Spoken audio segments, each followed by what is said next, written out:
अस्सलाम वालेकुम जी, this is Mohammad Awais Ilyas from official YouTube channel of love bird supporters. आज की वीडियो का भाईजान टॉपिक है सोकड़ा या सीप। सीप इट्सेल्फ भाईजान कोई बीमारी नहीं है। ये किसी बीमारी की वजह से जब हमारा बर्ड खाना पीना छोड़ देता है तो उसकी हेल्थ डाउन होने लग जाती है और आहिस्ता आहिस्ता कमज़ोर होके हमारे बर्ड की हड्डी निकल आती, हील बोन निकल आती है, जिसको हम कहते हैं जी हमारा बर्ड सोकड़े में चला गया। इसके पीछे भाईजान मुख्तलिफ रीज़न्स हो सकती हैं और मेनली जो उनमें कुछ रीज़न्स हैं जिनमें से मैं चंद पहले भी बता चुका हूँ अपनी प्रीवियस वीडियोस के अंदर कि आजकल के दिनों के अंदर जब हम अपने बर्ड को सॉफ्ट फूड डालते हैं 1 से 1.5 घंटे के बाद भाईजान उसमें फंगस पैदा हो जाता है। जब बर्ड फंगस वाला खाना खाता है उसको इंटेस्टाइनल इन्फेक्शन हो जाता है या फंगल इन्फेक्शन हो जाता है। फंगल इन्फेक्शन की वजह से बर्ड को मोशन लगते हैं। मोशन लगने के बाद बर्ड आपका डिहाइड्रेट होता है और डिहाइड्रेट होके इवेंचुअली आपका बर्ड एक्सपायर हो जाता है। दूसरा मेरा भाई जो इसके अंदर मेन रीज़न आजकल आ रहा है, हम लोग क्या करते हैं, हम जो बहुत छोटे बच्चे होते हैं, लेट्स अज्यूम एक तरफ हमारे पास पहले क्लच के बच्चे सेल्फ हुए 6-7 महीने के, हमने वो फ्लाइट में छोड़े होते हैं।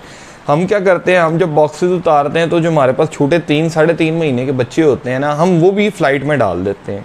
अब होता क्या है, बड़ा बर्ड छोटे बर्ड को खाने नहीं देता और उसकी वजह से छोटे बर्ड को या तो मार वगैरह पड़ती है। जब उसको मार पड़ती है बर्ड आपका स्ट्रेस में चला जाता है। स्ट्रेस में जाता है तो आपका बर्ड खाना पीना छोड़ देता है और अगेन खाना पीना छोड़ने की वजह से ही आपका बर्ड जो है ना वो सीप या सोकड़े में चला जाता है और इवेंचुअली फिर वो बेचारा एक्सपायर हो जाता है। ये दो इसकी भाईजान मेन रीजंस हैं। तो कंक्लूजन इसका ये है कि हमारा बर्ड कभी भी भाई बीमारी से नहीं मरता। सीप सोकड़ा बीमारी से नहीं आता।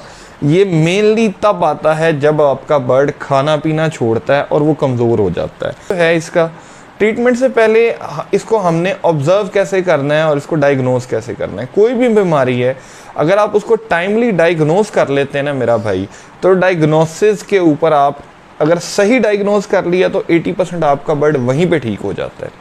बट अनफॉर्चुनेटली ये एक अफसोसनाक अलमी है कि हमारे यहाँ पे लोगों को डायग्नोज ही नहीं करना आता। डायग्नोसिस करने के लिए भाईजान आपको ऑब्जर्वेशन ज़रूरी है। कोशिश करें, मैं ग्रुप में भी सब भाइयों को यही तलकीन करता हूँ, मेरी अपनी भी यही प्रैक्टिस है कि डेली अपने बर्ड को कम से कम 15 से 20 मिनट एक बर्ड को आप ऑब्ज़र्व किया करें। फ़्लाइट में है तो फ़्लाइट के सामने बैठ जाएं, 15 से 20 मिनट बर्ड को देखते रहें, ऑब्ज़र्व करते रहें कि कौन सा बर्ड किस पर्च पे बैठा हुआ है, कौन सा बर्ड किस पर्च पे बैठा हुआ है, कोई कौन दाने पे बैठा है, कौन पानी पे है, किसकी क्या एक्टिविटी है, कौन क्या कर रहा है, क्या नहीं कर रहा। आप ये डेली ऑब्ज़र्व करते रहें। जब आपका बर्ड बीमार होगा ना मेरा भाई, तो सबसे पहले वो अपनी पोजीशन चेंज करेगा। लेट्स अज्यूम एक बर्ड अगर टॉप पर्च पे बैठ रहा है तो जैसे ही वो आपका बर्ड बीमार होगा ना, वो टॉप पर्च की बजाय लोअर पर्च पे आके या लोअर स्टिक पे आके बैठ जाएगा। या जो नीचे बैठने वाला है, लोअर स्टिक पे बैठने वाला है, निचली स्टिक वाला, वो ज़मीन पे बैठा होगा। तो जब आपको लगे यार आपके बर्ड की एक्टिविटी नॉर्मल रूटीन से चेंज है, अब नॉर्मल रूटीन का आपको तभी पता होगा अगर आपने उसको डेली ऑब्जर्व किया है। तो अगर आपको लगे आपके बर्ड की एक्टिविटी नॉर्मल रूटीन से चेंज है बर्ड को पकड़ के उसको चेक करें। अगर आपको लगे कि बर्ड ठीक है, हेल्थ वाइज ठीक है, हड्डी नहीं निकली हुई, आपने फिर भी क्या करना है कि उस बर्ड को पकड़ना है।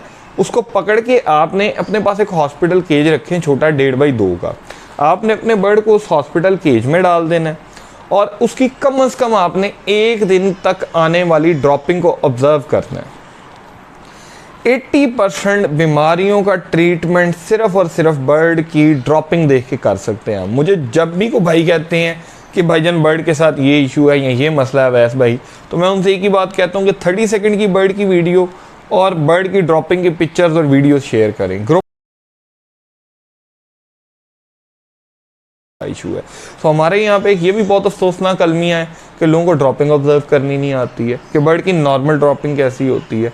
तो मैं ये वीडियो के एंड पे या बीच में कहीं पे पिक्चर्स शेयर कर देता हूँ। अभी उन पिक्चर्स में आपको पता लग जाएगा कि बर्ड की नॉर्मल ड्रॉपिंग कैसी होती है, बर्ड को फंगल इन्फेक्शन होगा तो वो ड्रॉपिंग कैसी है, वायरल की कैसी है, बैक्टीरियल इन्फेक्शन की कैसी है, ऑफ फीड होता है बर्ड तो उसकी कैसी ड्रॉपिंग है, वो सारी चीज़ें उसके अंदर हैं चार्ट में। वो एक पिक्चर है, उस पिक्चर पे आपको हर चीज़ क्लियर कंफर्म हो जाएगी। तो मैं एक वैसे आपको ओवरव्यू दे देता हूँ कि बर्ड की जो नॉर्मल ड्रॉपिंग होती है वो उसमें 75% पूप होता है, 25% उसमें यूरन होता है। जो यूरन होता है भाईजान उसका कलर ऑलमोस्ट वाइट होता है या वो ट्रांसपेरेंट होता है। जो पूप होती है उसका कलर, नॉर्मल पूप का कलर ग्रीन होगा हमेशा। जब आपका बर्ड बीमार होगा, उसको कोई भी फंगल, वायरल या बैक्टीरियल इन्फेक्शन होगा, आपका बर्ड खाना पीना छोड़ेगा। खाने पीना छोड़ने के बाद ही अब बर्ड की बॉडी को ज़िंदा रहने के लिए एनर्जी चाहिए। एनर्जी वो कंज्यूम करता है उस डाइट से जो बर्ड खाता है। जब बर्ड ने डाइट नहीं ली तो बॉडी क्या करेगी, जो अंदर जिस्म के एक्स्ट्रा फैट होता है, बॉडी उस एक्स्ट्रा फैट को कंज्यूम करेगी। जब एक्स्ट्रा फैट को कंज्यूम करेगी बॉडी, तो वही फैट बॉडी में जब कंज्यूम होगी तो आफ्टर कंजम्पशन वही फैट ही बर्ड की ड्रॉपिंग से गिरेगा। तो जब फैट कंज्यूम करने के बाद बर्ड ड्रॉपिंग करेगा तो उस ड्रॉपिंग का कलर भाईजान दूधिया वाइट होगा। तो ये बात कहता हूँ कि बर्ड कभी भी बीमारी से नहीं मरता आपका, बर्ड हमेशा आपका भूख से मरता है। अगर बेचारा कुछ खाएगा नहीं ना भाई तो वो बेचारा एक्सपायर हो जाएगा। लेकिन अगर आपका बर्ड खा रहा है, जितना मर्जी बीमार है, ट्रस्ट में आपका बर्ड भाईजान एक्सपायर नहीं होगा, एट एनी कॉस्ट एक्सपायर नहीं होगा। तो जब आपको पता लग गया यार मेरा बर्ड ऑफ फीड हुआ, वह बर्ड खा नहीं रहा, तो आपने मेरा भाई क्या करना है, या तो बर्ड को आप हैंड फीड कराएं। हैंड फीड कैसे बनानी है मेरी पोलियोमा वायरस वाली वीडियो देख लें, मैं लिंक भी डाल दूंगा नीचे डिस्क्रिप्शन में, उसमें मैंने हैंड फीड का तरीकाकार बताया हुआ है।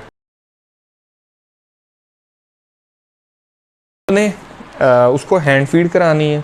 जो भाई हैंड फीड करा सकते हैं well and good, hand feed नहीं करा सकते आपने क्या करना है, half CC spark, half CC water, ये डायरेक्टली सिरिंज में भरें और ये जब तक आपका बर्ड खाता नहीं है ना, डेली ये भाईजान आपने उसको पिलाना है। डायरेक्ट सिरिंज में भरें हाफ सीसी स्पार्क और half CC water, direct bird को इनटेक दे दें। इंशाल्लाह ताला इससे भी आपके बर्ड की जो बॉडी की एनर्जी और कंजम्पशन लेवल है ना वो पूरा हो जाएगा। अब आ जाते हैं ट्रीटमेंट की तरफ। भाईजान 80% केसेस में हमारे बर्ड के साथ जो इशू होता है वो इंटेस्टाइनल या फंगल इशू होता है। बहुत कम केसेस में होता है कि हमारे बर्ड के साथ बैक्टीरियल इशू है, लेकिन 80% केसेस में इन जनरल, और आजकल जो है जो हालात चल रहे हैं, जैसा एटमॉस्फेयर है, टेम्परेचर है, तो इसमें भाईजान फंगस ही लगता है खाने को, और फंगस वाला इन्फेक्शन खा के, फंगस वाला खाना खा के बर्ड को फंगस इन्फेक्शन हो जाता है। तो इसका ट्रीटमेंट भाईजान सबसे आसान तरीकाकार मैं आपको बता रहा हूँ। एक सिरप है एंटामिजोल, ठीक है जी, मैं वीडियो के एंड पे उसकी पिक्चर भी शेयर कर दूंगा। एंटामिजोल सिरप है नंबर 1। नंबर 2 हमारे पास लाइजोविट सिरप है। नंबर 3 हमारे पास भाईजान जेटीपार सिरप है।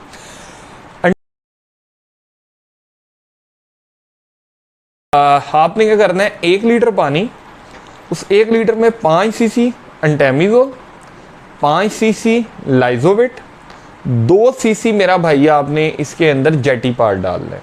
ये सोल्यूशन बनाना है आपने, और ये पानी वाली पॉट में डाल के अपने बर्ड्स को 5 दिन आपने डेली यही सोल्यूशन डेली ताज़ा बनाना है, और डेली 5 दिन आप अपने बर्ड को दें।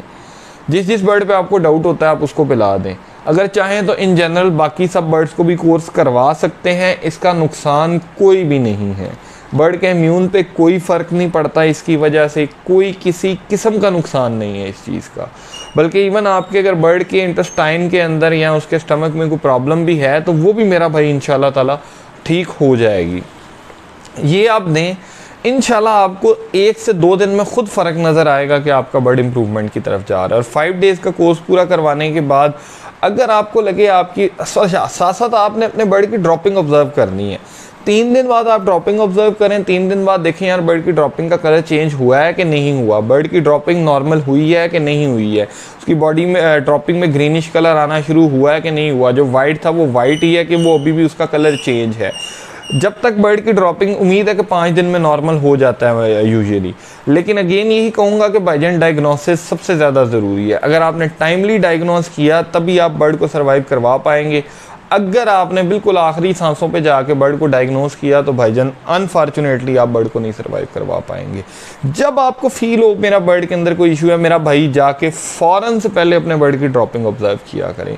प्लीज़ ये अपनी प्रैक्टिस बनाएंगे बर्ड को डेली ऑब्जर्व करना, और ऑब्जर्वेशन के साथ साथ वीक में एक दफ़ा कम से कम सफाई करें कि जिसकी जब सफाई करें ट्रे निकालें, ट्रे को ऐसे झाड़ दें ताकि जो उसके अंदर दाना शाना वो उड़ जाए, और जो पीछे बचेगा वो उसकी ड्रॉपिंग होगी जो ट्रे पे चिपकी हुई होगी। वो ड्रॉपिंग देखिए, उसको गो थ्रू करें, आपको आइडिया हो जाएगा कि आपके किसी बर्ड के साथ इशू है या नहीं है। अगर आपको कोई ड्रॉपिंग बीच में से डिस्टर्ब लगती है तो फिर आप अपने बर्ड्स को देखें यार कि कौन सा बर्ड है जो बीच में ज़रा थोड़ा बहुत सुस्त लग रहा है। वो जो भी होगा अगर आप उसको गौर से देखेंगे तो मेरा भाई आपको पता लग जाएगा। तो ये मेडिसिन यूज़ करवाएं, इंशाल्लाह अल्लाह ने ज़िंदगी रखी हुई, मेरा कोई कमाल नहीं है, लेकिन देने वाले की ज़ात का लाख दफ़ा शुक्र है भाई, इतना को लोगों को इससे फ़ायदा पहुंचा है। और मैं समझता हूँ ये जादू है यार, ये सिर्फ इतनी दुनिया का बर्ड इससे सही हुआ है, इतनी दुनिया का बर्ड सही हुआ है कि आपकी सोच है। जस्ट मेक श्योर आपका बर्ड खाता पीता रहे, बर्ड खाना पीना ना छोड़े, और सेकंड थिंग उसकी ड्रॉपिंग का कलर चेंज हो। जैसे आपका बर्ड खाना पीना शुरू कर देगा उसकी ड्रॉपिंग का कलर फ़ौरन चेंज हो जाएगा। तो रिपीट कर देता हूँ जल्दी से, बर्ड को ऑब्ज़र्व किया, उसको निकाला, सेपरेट केज में डाला, ड्रॉपिंग ऑब्ज़र्व की, अगर लगा कि ड्रॉपिंग के अंदर कोई इशू है तो मेरा भाई उसको आपने ट्रीट किया अकॉर्डिंगली, और ट्रीट करने के बाद आपने 3 दिन उसकी जो है ना लगातार, मतलब 5 दिन उसकी लगातार डेली बेसिस पर ड्रॉपिंग ऑब्ज़र्व करनी है। अगर आपको लगे कि इसकी ड्रॉपिंग में बेहतरी आ रही है तो फिर इंशाल्लाह ताला आपका बर्ड बेहतरी की तरफ जाएगा। उसके बाद दूसरी जो फिर हमारे पास ऑप्शन आ जाती है, अगर एंटामिजोल से फ़र्क नहीं पड़ता, जो कि बहुत रेयर केसेस में होता है, तो उस केस के अंदर फिर हम लोग क्या करते हैं कि हम अपने बर्ड को सबसे पहले टाइलोडॉक्स का कोर्स करवाते हैं। टाइलोडॉक्स बेसिक एंटीबायोटिक है, ये हर एक के शेड में लाजमी होनी चाहिए। आँख का मसला आता है या बर्ड कोई बीमार होता है, कोई और इशू बनता है, तो वजह उसमें टाइलोडॉक्स आपका प्राइमरी एंटीबायोटिक है। 1 ग्राम 1 लीटर के हिसाब से 5 दिन का टाइलोडॉक्स का कोर्स, और उसके बाद 3 दिन के प्रोबायोटिक का कोर्स। टाइलोडॉक्स दें, इससे फ़र्क पड़ जाए डॉक्सीसाइक्लिन से तो बेहतर नहीं। उसके बाद फिर हमारे पास आ जाती है अमॉक्सीसाइक्लिन, अमॉक्सी के बाद फिर सिप्रोफ्लॉक्सासिन है हमारे पास, और उसके बाद फिर हमारे पास क्लिथ्रोमाइसिन है। ये स्टेप वाइज जो है ना एंटीबायोटिक्स हैं, लेकिन हम लोग को अनफॉर्चुनेटली पता ही नहीं है कि यार किस पर्पस के लिए कौन सी मेडिसिन देनी है और किस वक्त देनी है। हम बस देखते हैं यार ये नाम याद है हमें, जिस तरह हमारे घर में सरकारी क्या पाकिस्तान की नेशनल गोली है पैनाडोल, कुछ भी हुआ लो जी पैनाडोल खा लो, हर चीज़ ठीक हो जाएगी। इसी तरह हम लोग समझते हैं कि जो दवाई का नाम हमें याद है ना, कोई मसला हुआ है बर्ड को वो दे दो बर्ड ठीक हो जाएगा हमारा, भाई ऐसे नहीं होता। ऑब्जर्व करें, किसी सीनियर से कंसल्ट करें ड्रॉपिंग के लिए, किसी वेट से कंसल्ट करें, नहीं कोई मिलता तो भजन मैं हाजिर हूँ। मेरा नंबर आप सबको पता है 0315414559। कोई इशू, कोई प्रॉब्लम, कुछ भी है तो मेरा भाई मुझे आप बता सकते हैं, मैं हाज़िर हूँ।